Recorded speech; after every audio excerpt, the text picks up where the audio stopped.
5,400. That is the number of Ebola deaths in 2014. That is 1 every 90 minutes. Make that 1 every 90 seconds and you get the number of malaria deaths in 2014. Clearly, malaria diagnosis is a problem which needs to be addressed. And here's how we plan to help. We have designed a cell phone microscope which, combined with the smartphone application, makes diagnosis of malaria easier, faster and cheaper.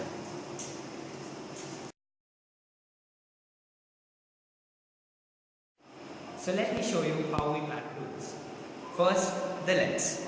This is a 70x lens which we have designed to magnify the malaria cells. The design is a simple clip-on device which can fit to any smartphone. After this, we take an image of the blood slide using this attachment, and the image is subjected to image processing through the smartphone application which we have built.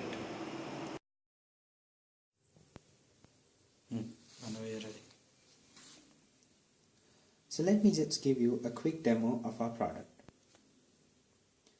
This is the front screen of our application, which is essentially divided into 4 tabs.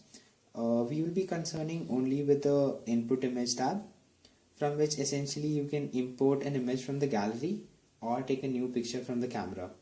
Since filming us taking a photo of a real slide would be impractical right now, we are just importing a pre-clicked image from the gallery. This is an image which we know is of a slide which is not infected. So let me just diagnose it. The image processing code is running in the background and the result is that malaria is not detected. Just to confirm, I'll do the same routine with an image which we know is infected with malaria, and let's see what the code has to say. As expected, it says that malaria is detected with a probability of 70%. This is more or less the basic functionality of our application.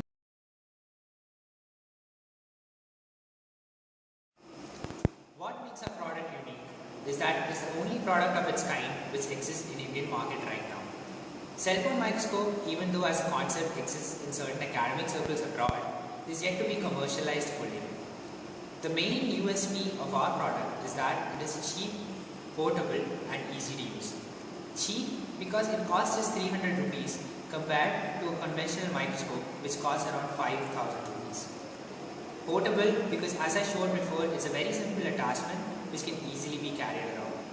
And finally, it's extremely easy to use and does not require a trained lab assistant to diagnose malaria. This is of particular importance in rural areas and war affected zones and disaster areas where healthcare facilities are limited.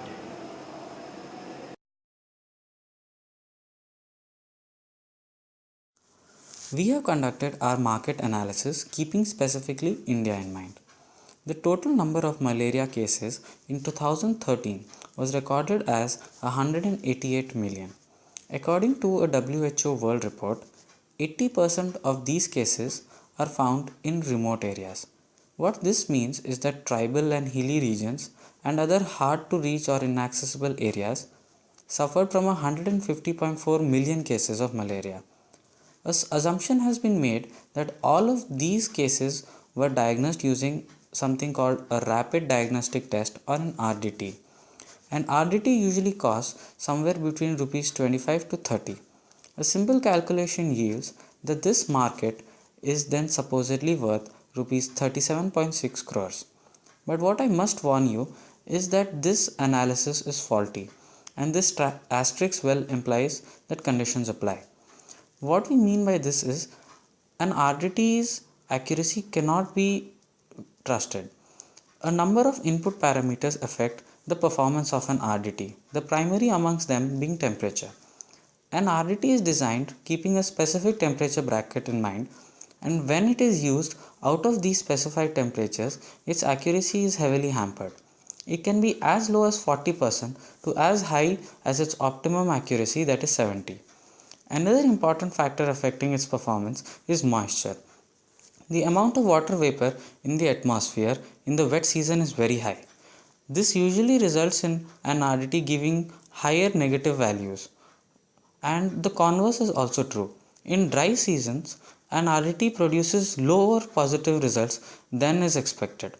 Other than this, there are a number of other factors that also affects an RDT performance, such as storage and transport, and also the date of use from its manufacture. Once we have concluded that an RDT's result cannot be trusted, we realize that there are people out there with negative test results but who may still be suffering from malaria. Now, this results in a higher number of deaths. As opposed to an RDT, our product is much more reliable and hence will save lives. This implies that our market analysis is very difficult to conduct, as it means that we have to place a price on a human life, which is well priceless.